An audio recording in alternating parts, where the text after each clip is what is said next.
नमस्कार. आज नारायण मानकर साहेब माजी महापौर यांचा 75वा वाढदिवस आणि ह्यांच्या 75व्या वाढदिवसाचं औचित्य साधून नवघर माणिकपूरमध्ये विकास कामाचा शुभारंभ आज वसई विरार शहर महानगरपालिकेचे महापौर अजयजी पाटील आणि उपमहापौर मार्शलजी लोपिस यांच्या प्रमुख उपस्थितीत आणि त्यांच्या हस्ते झालेला आहे. आपण आता महापौरांना विचारूया वसई विरार शहर महानगरपालिकेच्या विकास कामाबाबत. सरजी नमस्कार.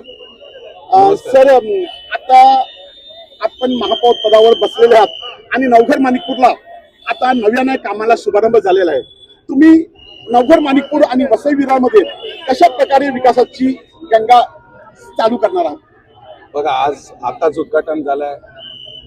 गोकेवरे तलाव ते माणिकपूर नाका या रस्त्याचं जवळपास 5 करोड 83 लाखाचं हे त्याच्यापेक्षा जास्ती असं एस्टिमेट आहे. त्याचं लोकनेते हितेंद्र ठाकूर यांच्या आमदार फंडामधलं होतं आणि अशी अनेक विकास कामं आमच्या इकडून जे सभापती होते, उमा पाटील होते, आमचे शेट्टी साहेब होते, मानकर साहेबांच्या संकल्पनेतून असे अनेक इकडे आमचे महापौर होते प्रकाशजी, त्यांच्या सगळ्या संकल्पनेतून इकडे आमची संपूर्ण नगरसेवकांची टीम होती. तर विविध विकास कामं जी मंजूर करून ठेवलेली होती, परंतु ती गेल्या 1 वर्षात कुठेही चालू झाली नव्हती.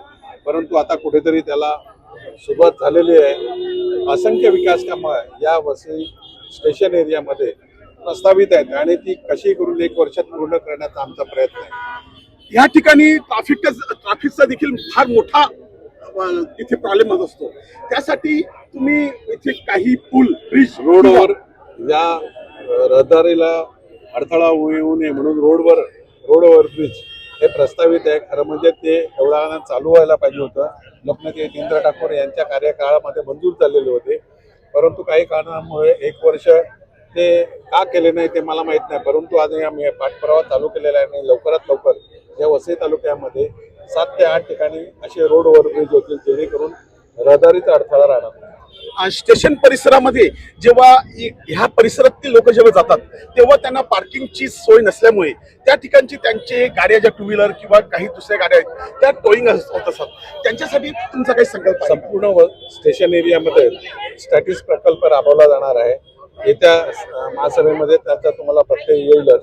आणि जी स्टेशनच्या बाजूला पार्किंगची रिझर्वेशन आहे किंवा जे रोड आहेत डीपी मध्ये त्याची रिझर्वेशन हस्तांतर करून घेण्याचा आमचा प्रयत्न आहे. एक तर मालकांना विश्वासात घेऊन अकोमोडेशन रिझर्वेशन असेल किंवा TDR देऊन अशा कुठच्या मार्गाने आम्ही स्थानिक लोक जे आहेत त्यांना विश्वासात घेऊन आम्ही करणार आहेत. आणि लवकरात लवकर तुम्ही बघितलं असेल, फेरीवाला म्हणजे त्यांच्यावर अन्याय न करता आम्हाला स्टेशन एरियातले फेरीवाले हटवायचे आहेत.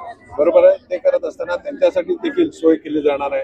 असे वेगवेगळे प्रकल्प आहेत, विषय आहेत जे लवकरात लवकर आम्ही पूर्ण करू.